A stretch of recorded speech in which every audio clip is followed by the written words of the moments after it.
Hi, I'm Rana Abu Quba Chamsi, and this is SEO in 2024 Additional Insights.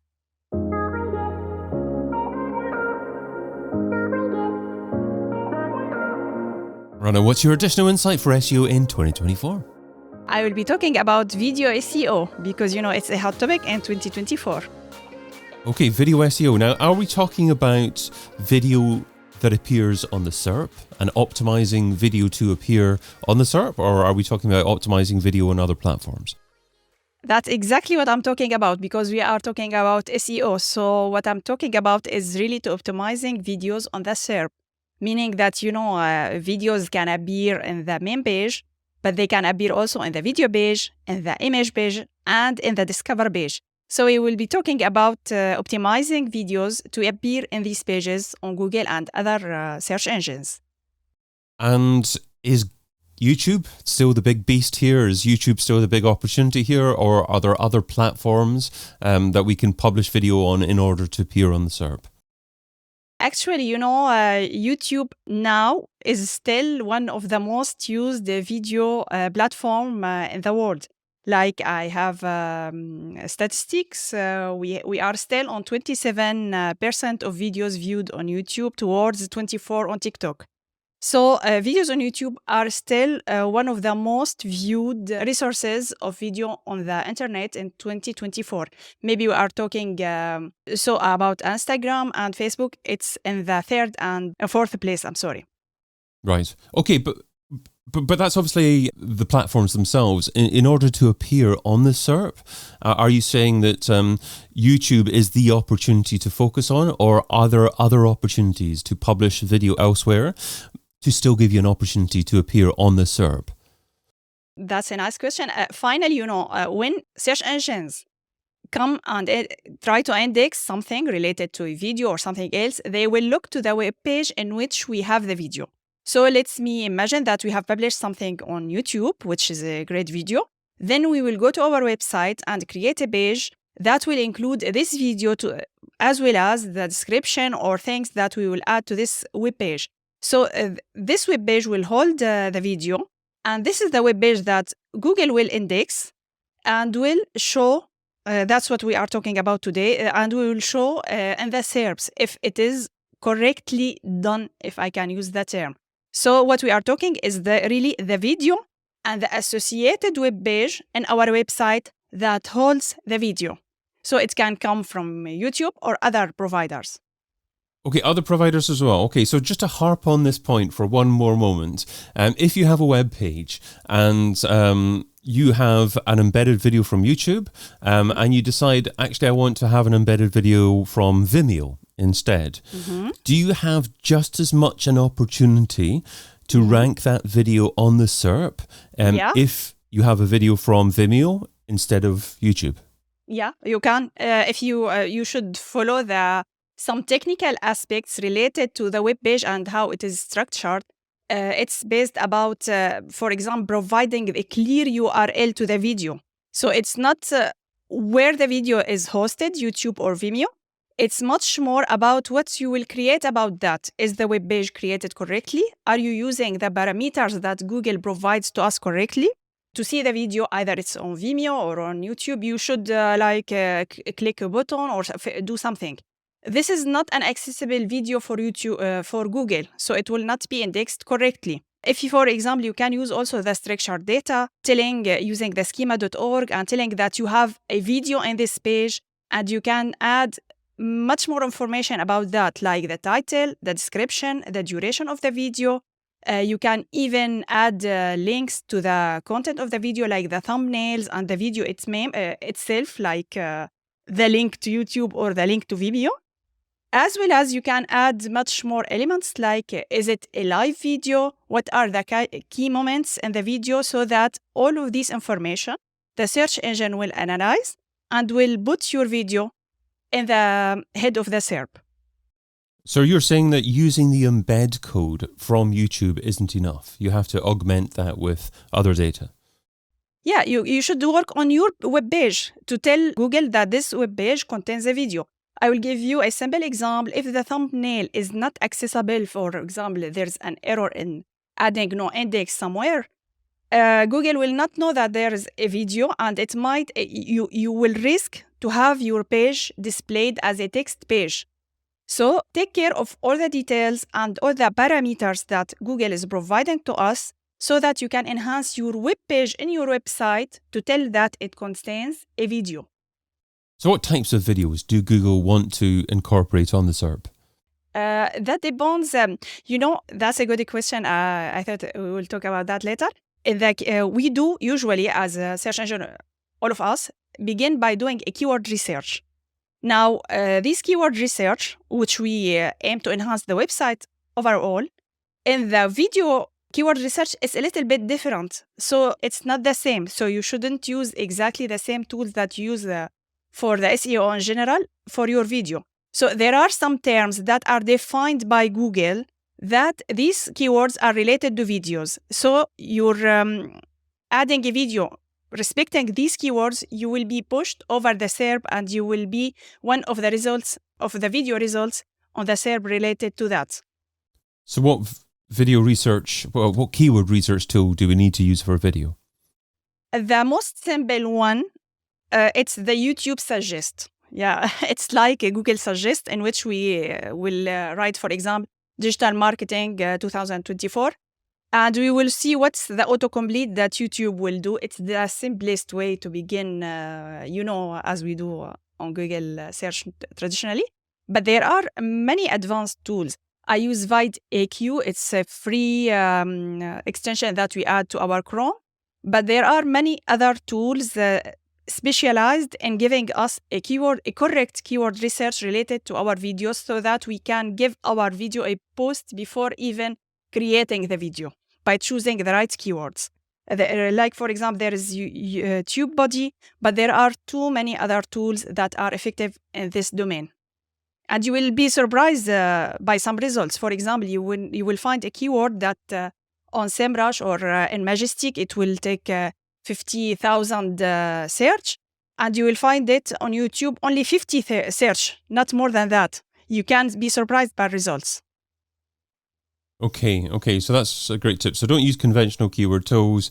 People might not necessarily have the same intent or be looking for a video on that particular topic. So use video-centric keyword tools. vidIQ, you've mentioned there as well. TubeBuddy there as well, natively within YouTube. That'll obviously give you an idea of what videos currently exist for those keyword terms as well.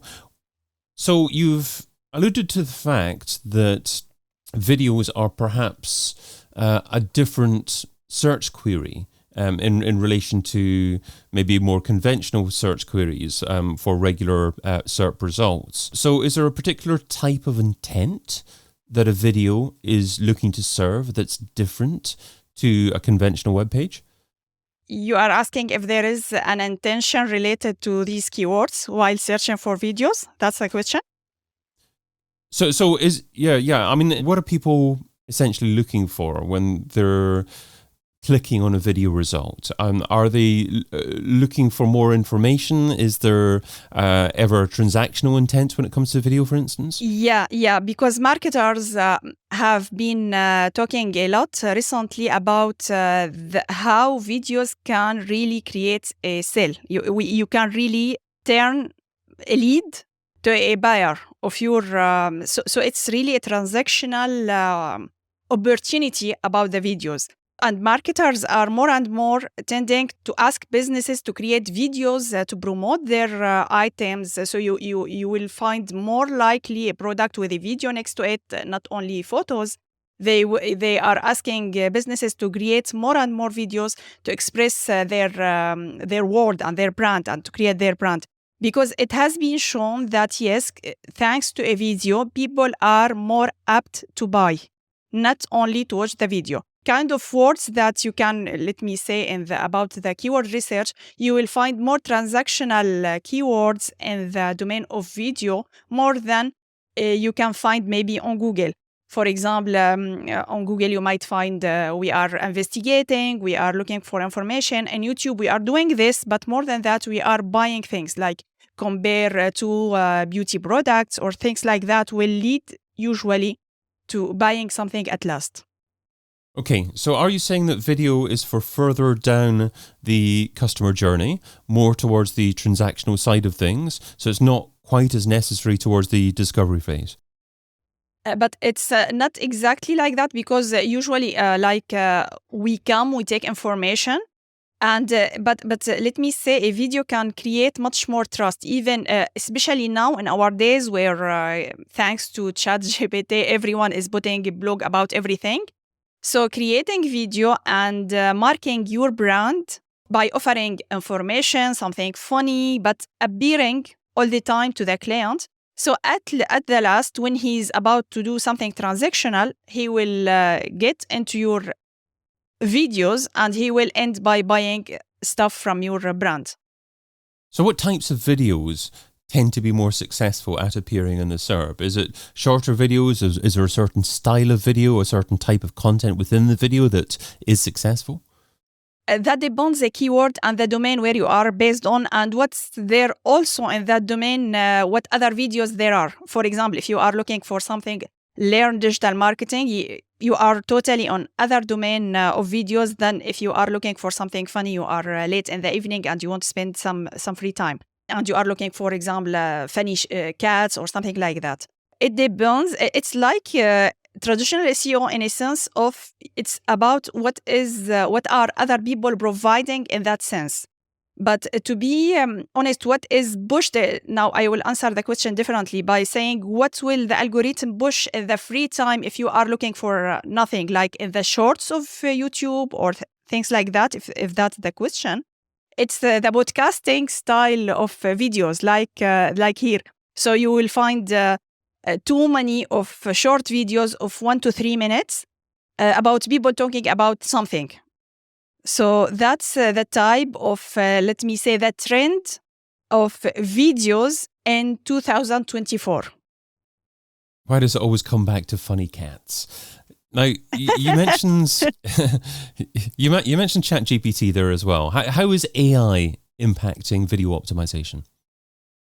That's a very good question. There are two types of use of ChatGPT for videos. There's the first use, which I don't think that it will last forever, in which we ask ChatGPT to create everything for us.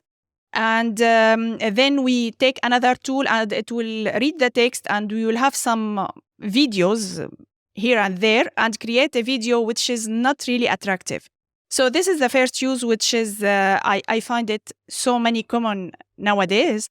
But the other way is really to use ChatGPT, and I think it's the correct way in which you can discuss with ChatGPT to create the subjects that are related to your subject, to your domain, so that you can brainstorm with ChatGPT to prepare the subject, but then the video, one advice important, keep it unique, keep it about yourself, and teach your brands and clients to do the same. Don't take everything that ChatGPT says and apply it directly. Try to add your brand, your identity in the videos so they can be much more attractive. So does every brand have to be producing videos nowadays, or are we only talking about certain types of businesses? Unfortunately, yes. Okay, unfortunately, okay. I know it's a lot of work. That's why I advise you to take the technical details correctly so that you can rank higher. But yes, we have remarked a tendency of even very, very small businesses to do something in the video market. So over the last week or so, we've seen Sora, which is a new video production service, if you want to call it that, from OpenAI. So original videos produced by AI is getting better and better. Is there always going to be a place for that person, that individual in front of a camera, adding their true personality? Or is AI going to take over the whole video production process? I'm optimistic that a human will win the war with AI. Yes, Sora and other platforms are producing great, very great videos.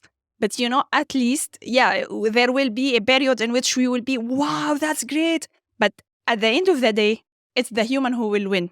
We will come back looking for this authentic thing in our with other people. So and like as we know, all of us, artificial intelligence has been based upon all the people that have created things, great things in the past. So if everything stops here and we deliver everything to artificial intelligence, that will end at last, because it will reach its end. So I still believe, there will be now a raise in how we see the AI videos. Everything is great. A film, I don't know. But at the end of the day, what will win is that collaboration between the human, the difference that human can provide in using these AI eyes to create something that is much more unique, much more interesting.